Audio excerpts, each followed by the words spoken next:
আসসালামু আলাইকুম। মৌসুমী kitchen and blog চ্যানেলে সবাইকে স্বাগত জানাচ্ছি। চলে আসলাম নতুন আরও একটি ভিডিও নিয়ে আপনাদের সাথে শেয়ার করার জন্য। আর আজকের ভিডিওতে আমি আপনাদের সাথে শেয়ার করব ছোলা বুটের ডাল দিয়ে গরুর মাংস রান্নার রেসিপি। এই রেসিপিটি তৈরি করে আপনারা চাইলে ভাত বা পরোটা দিয়ে খেতে পারেন। তো চলুন রেসিপিটি দেখে নেওয়া যাক। তো এখানে আমি হাফ কেজি গরুর মাংস ভালোভাবে পরিষ্কার করে ধুয়ে নিয়েছি। আর এই মাংসগুলোকে আমি ছোট ছোট পিস করে কেটে নিয়েছি। আপনাদের বোঝার সুবিধার জন্য আমি আপনাদেরকে দেখিয়ে দিচ্ছি যে এরকম ছোট ছোট সাইজ করে আমি মাংসগুলোকে কেটে নিয়েছি। আর অবশ্যই আপনারা চেষ্টা করবেন চর্বি এবং হাড়যুক্ত মাংস নেওয়ার জন্য। সলিড মাংসের চেয়ে যদি চর্বি ও হাড়যুক্ত মাংস দিয়ে এই ছোলা বুটের ডালটা রান্না করা হয় তাহলে খেতে অনেক বেশি মজার হয়। আর এখানে আমি দিয়ে দিলাম 1.5 চা চামচ পরিমাণে রসুন বাটা, 1 চা চামচ পরিমাণে আদা বাটা, 1 চা চামচ পরিমাণে জিরা বাটা, দিয়ে দেবো স্বাদ মতো লবণ। আর এই রেসিপিটি চাইলে আপনারা খাসির মাংস বা মুরগির মাংস দিয়েও তৈরি করতে পারেন। আর এখন দিয়ে দেবো 1.5 চা চামচ পরিমাণে হলুদের গুঁড়া, দিয়ে দেবো 2 চা চামচ পরিমাণে মরিচের গুঁড়া। আপনারা যদি ঝাল কম খান বা ঝাল বেশি খান সেক্ষেত্রে মরিচের গুঁড়ার পরিমাণটা একটু বাড়িয়ে দেবেন। যদি কম ঝাল খেতে পছন্দ করেন সেক্ষেত্রে মরিচের গুঁড়া একটু কম ব্যবহার করবেন। আর বেশি ঝাল খেতে চাইলে মরিচের গুঁড়ার পরিমাণটা আর একটু বাড়িয়ে দেবেন। আর এখানে আমি 1 টেবিল চামচ পরিমাণে সরিষার তেল দিয়ে দিলাম।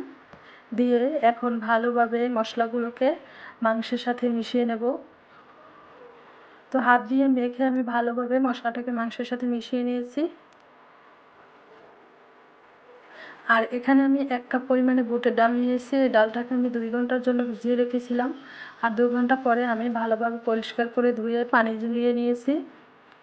আর এখন চলে আসলাম রান্না করার জন্য। তো রান্না করার জন্য চুলায় একটা প্যান বসিয়ে দিলাম। আর প্যানটা গরম হয়ে যাওয়ার পরে এখানে আমি হাফ কাপ পরিমাণে সরিষার তেল দিয়ে দিলাম। তেলটা গরম হয়ে যাওয়ার পরে এখন এখানে আমি 1 কাপ পরিমাণে পেঁয়াজ কুচি দিয়ে দেবো।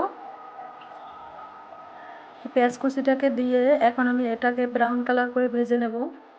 তো আপনি যদি আমার ভিডিওটি এ পর্যন্ত দেখে থাকেন আর লাইক দিয়ে না থাকেন তাহলে অবশ্যই একটা লাইক দিয়ে দেবেন। এবং সম্পূর্ণ ভিডিওটি দেখতে দেখতে ভিডিওর কোনো অংশ আপনাদের কাছে ভালো লেগে গেলে আমার চ্যানেলটি সাবস্ক্রাইব করে পাশে থাকা বেল বাটনটি অল অপশনে ক্লিক করে দেবেন। এতে পরবর্তী ভিডিও আপলোড দেওয়ার সাথে সাথে সবার প্রথমে আপনাদের কাছে নোটিফিকেশন পৌঁছে যাবে এবং ভিডিওটি দেখে নিতে পারবেন। তো পেঁয়াজ কুচিটা ভেজে নেওয়ার পরে যখন এভাবে ব্রাউন কালার হয়ে আসবে তখন এর ভিতরে আমি তেজপাতা আর কয়েকটা এলাচ, গোলমরিচ ও 2-3 টুকরো দারচিনি দিয়ে দেবো। দিয়ে এগুলোকে পেঁয়াজের সাথে 1 মিনিটের মতো ভেজে নেব।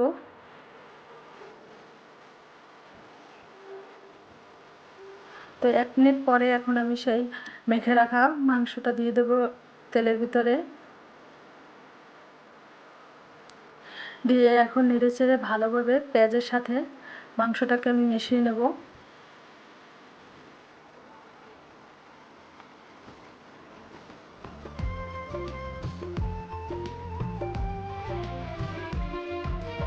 আর এখন আমি দিয়ে দেবো সামান্য পরিমাণে একটু পানি। তো এখানে আমি যে বাটিটাতে মাংসটা ম্যারিনেট করে রেখেছিলাম সেই বাটিটাতে ধুয়ে মশলাটা ধোয়া একটু পানি দিয়ে দিলাম। দিয়ে এখন ঢাকনা দিয়ে আমি এই মাংসটাকে প্রথম পর্যায়ে 10 মিনিটের মতো কষিয়ে নেব। তো ফিরে আসলাম 10 মিনিট পরে। দেখতে পাচ্ছেন এখানে মাংসটা প্রায় কষিয়ে নেওয়া হয়ে গেছে। আর মাংসটার থেকেও বেশ কিছুটা পরিমাণে পানি বেরিয়েছিল। এখন আমি আরও 5 মিনিটের মতো কষিয়ে নেব যতক্ষণ পর্যন্ত না পানিটা শুকিয়ে গিয়ে তেলটাও উপরের দিকে উঠে আসে। তো আরও 5 মিনিট কষিয়ে নেওয়ার পরে এখন আমি এর ভিতরে দিয়ে দিচ্ছি সেই ধুয়ে রাখা বুটের ডালটা। তো ডালটা দিয়ে এখন নেড়ে চেড়ে ডালটাকে কষিয়ে নেব আর ভালোভাবে মাংসের সাথে মিশিয়ে নেব। আর মাংসের পিসগুলো যেহেতু ছোট ছোট করে কাটা তো সেজন্য এখানে মাংসটা সিদ্ধ হতে বেশি সময় লাগবে না। তো এগুলোকে আমি ঢাকনা দিয়ে আরও 10 মিনিটের মতো কষিয়ে নিয়েছি। আর ডালটা যেহেতু আগে থেকে ভিজিয়ে রেখেছিলাম ডালটাও খুব তাড়াতাড়ি সিদ্ধ হয়ে যাবে। তো ঢাকনা দিয়ে আরও 10 মিনিট কষিয়ে নেওয়ার পরে এখন একটু নেড়ে চেড়ে দিয়ে উপর থেকে আমি 4-5টা কাঁচামরিচ দিয়ে দেবো। তো এখন দিয়ে দেবো ঝোলের পানিটা। আর এখানে দিয়ে দিচ্ছি আমি গরম পানি। অবশ্যই চেষ্টা করবেন গরম পানি দেওয়ার জন্য। এভাবে ঝোলের পানিটা যদি আমরা গরম করে ব্যবহার করি তাহলে তরকারির স্বাদটা অনেক গুণ বেড়ে যায়। তো এখন ঢাকনা দিয়ে আমি আরও 20 মিনিটের মতো মিডিয়াম আঁচে রান্না করে নেব। তো ফিরে আসলাম 20 মিনিট পরে। এখানে আমরা গরুর মাংস দিয়ে ছোলা বুটের ডাল রান্নাটা রেডি হয়ে গেছে। তো এগুলোকে আমি চুলা থেকে নামিয়ে নেওয়ার আগে আপনাদেরকে দেখিয়ে দিচ্ছি যে এখানে ডালটা খুব সুন্দরভাবে সিদ্ধ হয়ে গেছে, একেবারে গলেও যায়নি আবার আস্তে আস্তেও নাই, দেখতে পাচ্ছেন। তো নামিয়ে নেওয়ার আগে এখন এর উপরে আমি 1 চামচ পরিমাণে ভাজা জিরার গুঁড়ো দিয়ে দেবো, আর দিয়ে দেবো 1/2 চা চামচ পরিমাণে গরম মশলার গুঁড়ো।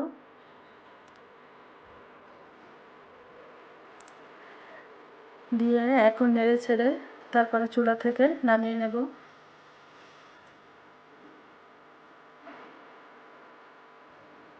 তো আশা করছি এই ছোলা বুটের ডাল দিয়ে গরুর মাংস রান্নার রেসিপিটি আপনাদের কাছে ভালো লেগেছে। তো আমার কথা বা ভিডিওর মাঝে সামান্য পরিমাণে ভুল ত্রুটি থেকে থাকলে অবশ্যই ক্ষমা সুন্দর দৃষ্টিতে দেখবেন। সবাই ভালো থাকবেন, সুস্থ থাকবেন। আল্লাহ হাফেজ।